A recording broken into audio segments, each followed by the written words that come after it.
We are a bit late, but we're finally here. It's time to look at three cars, 2 days of car reveals. We got three. It was a jam-packed 2 days, full of action, full of new liveries, full of AMG. And that brings us nicely onto the Mercedes W12. The AMG Mercedes Petronas Formula One team. What do you think, Dylan? I think it looks pretty nice. I like it and how they added the silver on the back and put the numbers in red. I think they went a bit over the top with the AMGs, as you just said, but I do prefer it to last year, and the silver really makes it more Mercedes-like instead of just all black. Now, this is where Dylan and I have been speaking over the last 2 days, and this is where I quite strongly disagree. We'll be doing a tier list video when all the liveries have been revealed, but I don't like this. When I first saw this, the correct kind of facial expression was like raised eyebrows, surprised. I just wasn't sure what to think. And then I sat there looking at the different angles and just thought, no, I don't like that. And I don't like it. The black, I really liked the black last year. The black worked for me. And the way where it's gone wrong is the shade of red. It was darker on last year's car. The positioning of the red on the inside of the end plates of the front wing and on the inside of the rear wing, that's not right. And the blue on the front wing with that really hard to read Petronas Cintium text there, that doesn't seem well integrated. The silver stripe down the top of the stripe down the side with the blue, not again. And that fade, the sticker bomb at the back, the fade with having the red, the silver, and the black so close. I know, Dylan, you really like it, don't you? But I really like it. I'd like the silver at the back. I think the navy or the blue looks quite good. I do think it could be a bit better on the front wing, but I do really like the livery. I just don't like that. I really like the black, and I think they could have done such a good job of... I'm not a fan of silver cars at all, but they could have just maybe done a silver stripe down the side or something. I just don't think they've integrated those... the red, the silver, and the black well with that blue. It's just...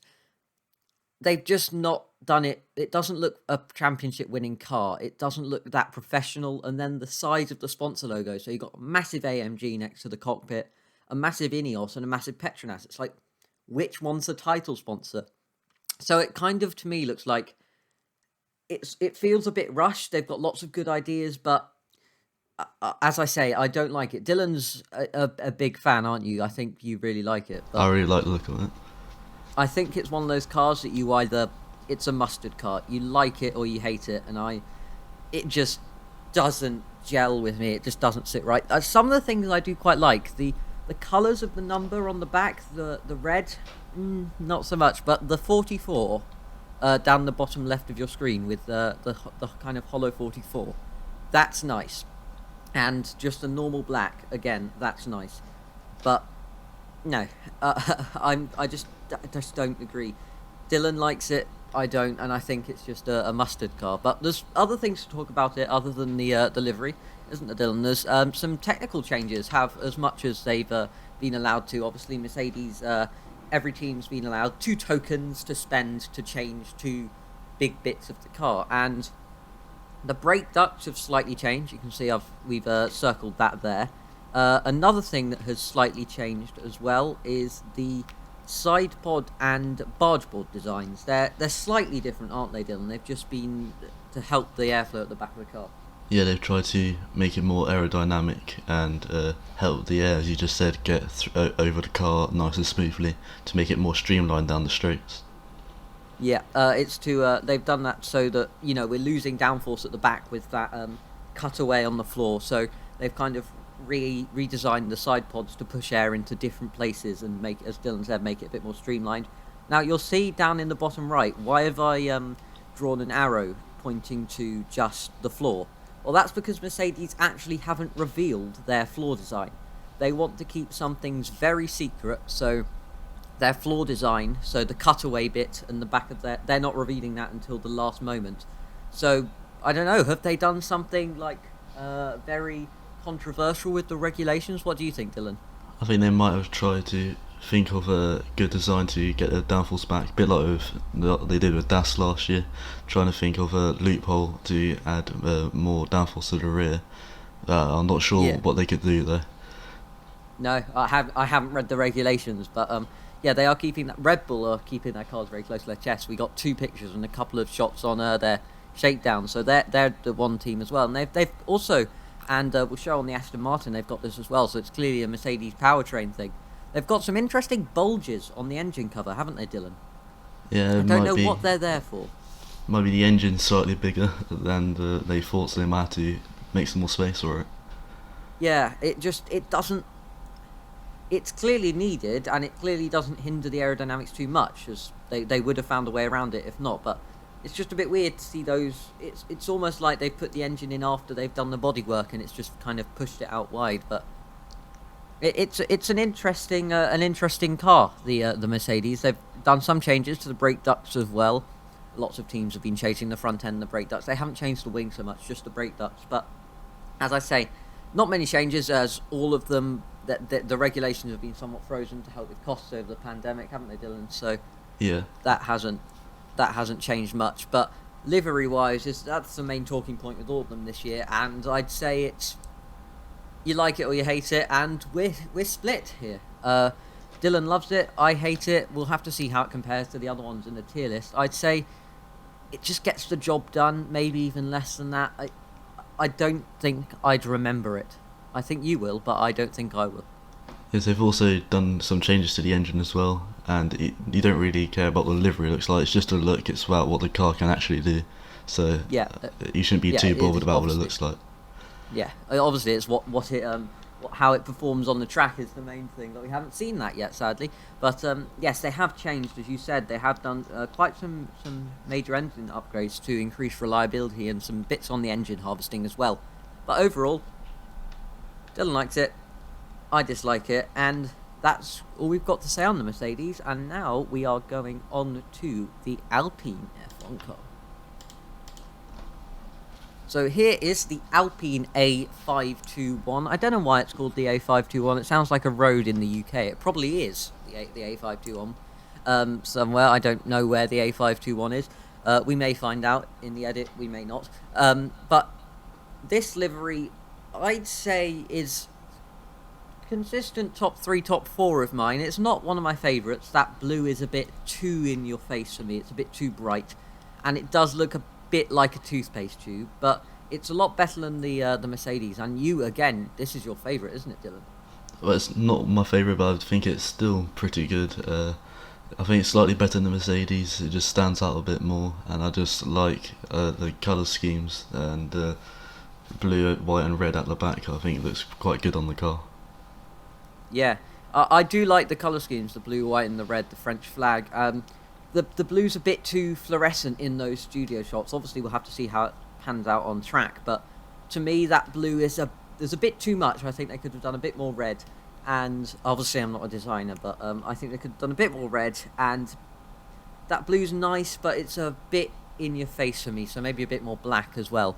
Obviously, they are Alpine. They're a new team, rebranded Renault. Fernando Alonso and Ocon driving for them. Who do you think is going to come out on top of that battle, Dylan? I think maybe Ocon, because he was there for 2019 and 2020, but Alonso has had 2 years away from the F1 car, so I think Ocon might be able to just edge in front of Fernando. Although he's a 2-time world champion, but I don't know if he's still going to be at his best, as I think he's gone way over his peak now. Yeah, I agree with you there. Fernando is, he won his world championships nearly 20 years ago, so he is old. I think he might be even as old as Raikkonen. He did have an accident, a cycling accident, but he's supposed to be recovered from that. But yes, I think it could be quite a fierce rivalry between those two. Young up and coming talent who was very talented in his junior career against an old talent. It will be interesting to see how that plays out. It certainly will. Anyway, moving on to technical analysis for the Alpine. Obviously, there aren't many changes, and there's even fewer with the Alpine than with the Mercedes that we were previously talking about. That front wing has been circled there is actually the same.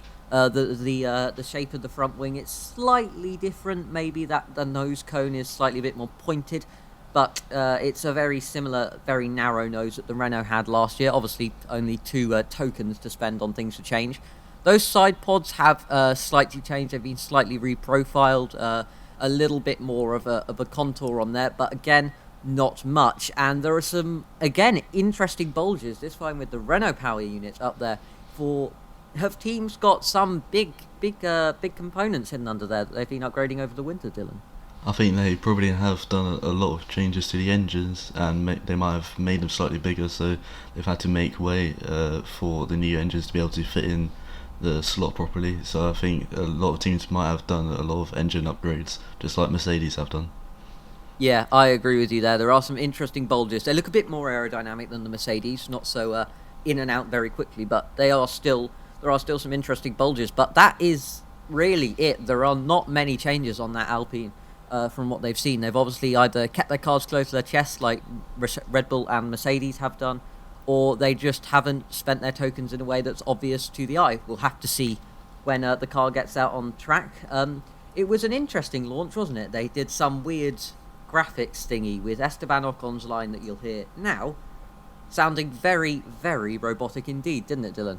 Yeah, it didn't sound quite right. I don't know what they're doing. I don't think they were prepared for the launch. But no, it doesn't matter about the launch, it's just the car. Yeah, that'll be in pre-season testing in about 2 weeks' time, which of course we'll be covering in full Pit Crew podcast style. But that's it when it comes to the Alpine. We both agree it's quite a nice looking car. Dylan likes it even more than I do, as seems to be the case today.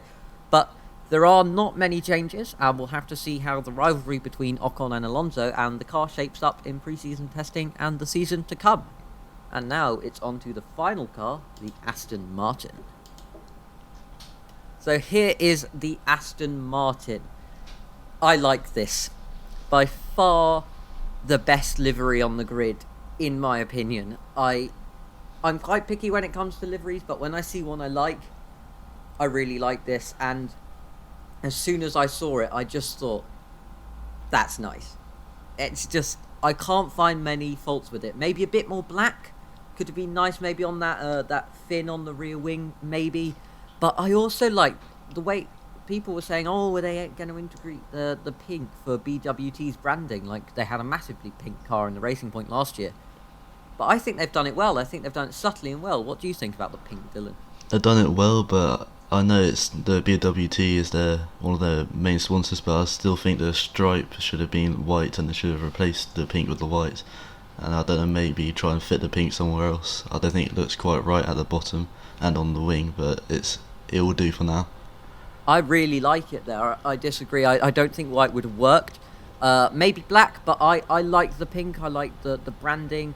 I like the green. It's not British Racing green, but that actually isn't Aston's green at the moment. People have this misconception. They have a bit of a lighter, more turquoisey green, and Aston spent ages getting this green right. Apparently they did about 1,000 different types of paint on the car, which is a bit excessive. Try and get the engineering right first, but there's limited regulations for this year, so maybe they got bored in the Aston Martin HQ and decided, let's focus on livery time completely instead. But yeah, I really, really like the car. I think it's a good car, and I'm excited about the driver lineup. Lance Stroll, I said he was going to be my driver of the year in our predictions, and I'm still sticking with that. And Sebastian Vettel, he's a 4-time world champion. He hasn't had much success at Ferrari, but I still think he's got it in him. What do you think, Dylan? I think he will still be able to maybe sneak onto the podium in a few races. I'm not sure if the car's quite good enough yet to be on a race-winning car, but I think they'll do pretty well like they did last year. Stroll, he can do pretty well at times, so I think they got a strong driver lineup for this year. I think they will succeed quite well. Yeah, I agree with you there. Now on to some more technical analysis for the third and final time. There's very few changes on the Aston. A slightly reprofiled nose, as you can see in the bottom right there. Only slightly. It's very Mercedes similar. Obviously, it's not a Mercedes W11 clone. We were all joking about that, but that has been banned. They are a Mercedes customer team, so they have sort of similar chassis anyway, just to help with the engine. but the slightly reprofiled nose, and they've spent most of their tokens on a lot of work on the rear of the car, because that's where the regulation changes have been to cut away the floor. So they've done a lot of reprofiling on the suspension and that area to try and regain some downforce. And the final area of interest is there's more bulges, aren't there, Dylan? Yeah, I think even more that's bulges. there's a massive one. It's even bigger. It's clearly a trait of the Mercedes power unit, but McLaren didn't have it, did they? No, they were more flatter. Maybe the engine is maybe slightly smaller than the Mercedes engines. Yeah. They are the same Mercedes. I don't know. Maybe they found a different way to fit the engine in. I'm not sure. Maybe it's just a wider body, and they've just brought everything out. But yes, it's quite curvaceous, that back end there, especially with all those bulges in the engine cover, which we spoke about on the Mercedes before. But that brings us to the end of 3 car reveals in one video. We hope you've enjoyed watching. We've got 3 car reveals to go. Haas, Williams and Ferrari, in that order, I think. We'll be covering all of those as soon as-ish when they come out. But for now, I've been Ed. And I've been Dylan. Bye bye. Bye-bye.